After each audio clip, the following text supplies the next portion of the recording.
How to change the system language on Android. This tutorial shows you how to switch the language your entire device uses. First, open the Settings app on your Android device. From there, scroll down and tap General Management. After that, tap Language. At this point, you'll see your current language listed at the top, with any other added languages below it.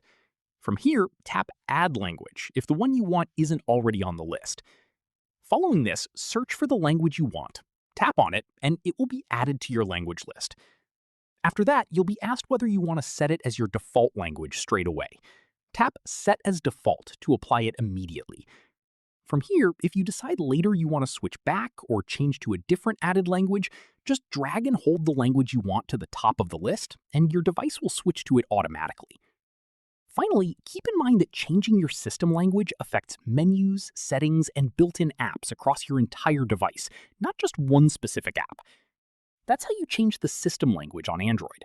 If this helped, give it a like, subscribe for more tutorials, and tap the bell so you catch the next one. See you then.